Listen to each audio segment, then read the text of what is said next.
हराकर team India semifinal में तो पहुंच गई, लेकिन ये जीत इतनी आसान नहीं थी। इंग्लैंड आसानी से 230 रनों का लक्ष्य चेज करने वाली थी, लेकिन फिर कप्तान रोहित शर्मा ने अपना कंप्यूटर से भी तेज दिमाग चलाते हुए एक ऐसा फैसला लिया जिसने पूरे मुकाबले की दिशा और दशा को ही पलट कर रख दिया। तो आखिरकार कैसे रोहित के बिछाए जाल में चूहे की तरह फंस गई इंग्लिश बल्लेबाजों की टीम? आखिर कैसे रोहित शर्मा ने अपने एक गेंदबाज से लिखी इंग्लैंड की हार की दर्दनाक दास्तान? सब कुछ हम आपको अपनी इस वीडियो में दिखाएंगे, लेकिन उससे पहले आपको क्या लगता है कि रोहित, शमी और बुमराह में कौन था इस जीत का सबसे बड़ा हीरो? कमेंट सेक्शन में कमेंट करके जरूर बताइए। दोस्तों, साल 2023 के वर्ल्ड कप में इंग्लैंड डिफेंडिंग चैंपियन का बहुत बड़ा टैग लेकर अपने साथ आई थी, लेकिन उन्हें अंदाजा भी नहीं था कि भारत में आकर उनका हाल किस कदर बेहाल हो जाएगा। उनका टूर्नामेंट बेहद खराब ही चल रहा था कि जले पर नमक छिड़कते हुए टीम इंडिया ने नवाबों के शहर लखनऊ स्टेडियम में उनसे 2 गुना नहीं 10 गुना लगान वसूल करते हुए उनकी इज्जत को ही मिट्टी में मिला दिया और इस कदर पीटा कि इंग्लैंड की क्रिकेट टीम पूरी दुनिया में कहीं मुंह दिखाने लायक नहीं रह गई।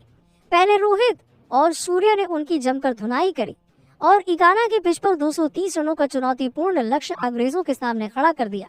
तो जब उन्होंने जीत का सपना सजा ही लिया था, वो सोच रहे थे कि अपनी विस्फोटक बल्लेबाजी से इस लक्ष्य को हासिल कर लेंगे, पर उन पर रोहित ने भूखे शेर की तरह मोहम्मद शमी और जसप्रीत बुमराह को छोड़ दिया। पहले बुमराह ने अपनी कातिलाना गेंदबाजी से 2 गेंदों पर लगातार मलान और रूट को वापस भेजा। उसके बाद फिर आते हैं शमी और उन्होंने तो आज इतिहास रचने की ठानी हुई थी। हालांकि बेन स्टोक्स और जॉश बटलर का खौफ तो भारतीय खेमे में भी था। मोहम्मद सिराज दूसरी तरफ से बेहद ही खतरनाक गेंदबाजी कर रहे थे, उनकी खूब पिटाई भी हो रही थी। ऐसे में शुरुआत में ही रोहित शर्मा ने तो इंग्लैंड को बिल्कुल भी मौका न देने के लिए सीधे अपने तुरुप के इक्के मोहम्मद शमी को गेंदबाजी में बुलाया। पारी के 8वें ओवर में मोहम्मद शमी पर भरोसा जताकर रोहित ने उन्हें स्पेल का पहला ओवर दे दिया और फिर मोहम्मद शमी ने क्या कुछ किया, इसकी गवाही तो इंग्लैंड का शर्मनाक इतिहास दे ही रहा है। आते ही मोहम्मद शमी ने ओवर की आखिरी गेंद पर इंग्लैंड के सबसे बड़े मैच विनर बेन स्टोक्स को क्लीन बोल्ड कर उन्हें 440 वोल्ट का झटका दे दिया। बस फिर क्या था, शेर के मुंह में खून लग चुका था। इसके बाद तो उन्होंने आग उगलते हुए बेदर्दी से इंग्लैंड का शिकार करते हुए उन्हें तबाह कर दिया और बर्बाद करके रख दिया। अगला ओवर लेकर आए शमी ने अपनी पहली ही गेंद पर जॉनी बेयरस्टो के 3 विकेट उखाड़कर इंग्लैंड के 4 बल्लेबाजों को समेट दिया। बस फिर क्या था, केवल 39 रनों पर ही इंग्लैंड का टॉप ऑर्डर पूरी तरह से तहस नहस हो गया। अब जहां से अब जीत का वो सपना देख सकते थे, वो सपना ही चकनाचूर हो गया। हालांकि जॉश बटलर अभी भी अपनी टीम की आखिरी उम्मीद बनकर मैदान में मौजूद थे, जिन्हें अपनी टीम की नैया पार लगानी थी। लेकिन रोहित ऐसे ही थोड़ी ना इतने महान और चालाक कप्तान कहे जाते हैं। बटलर की कमजोरी को भांपते हुए उन्होंने कुलदीप यादव को गेंदबाजी सौंपी और वैसा ही हुआ जैसा रोहित ने प्लान किया था। बटलर रोहित के बिछाए गए जाल में फंस गए और कुलदीप यादव ने इस बल्लेबाज को चलता कर केवल 52 रनों पर ही आधी इंग्लैंड को ढेर कर दिया और रोहित शर्मा के मास्टर प्लान के आगे इंग्लैंड की बर्बादी सुनिश्चित हो गई।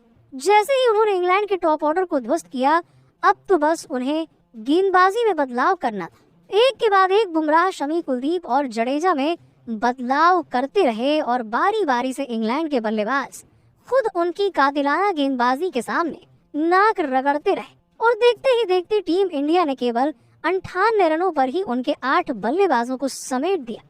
तो फिर ताबूत में आखिरी कील ठोकी मोहम्मद शमी ने और फिर आसानी से पूरी इंग्लैंड की टीम को ऑल आउट करके इंडिया ने न केवल उन्हें टूर्नामेंट से बाहर का रास्ता दिखाया, बल्कि बड़ी ही शान से सेमीफाइनल में क्वालिफाई भी किया। यानी कि कप्तान रोहित शर्मा ने अपने एक फैसले से ही टीम इंडिया की जीत की कहानी लिख दी। इसी कारण से तो उन्हें धोनी का सबसे बड़ा उत्तराधिकारी और कॉम्पिटिटर माना जाता है, जहां उनके दिमाग की बराबरी कर पाना तो किसी के बस की बात नहीं है। तो दोस्तों, आपको क्या लगता है कि धोनी की तरह ही रोहित और कोहली भी टीम इंडिया को वर्ल्ड चैंपियन बना पाएंगे या फिर नहीं?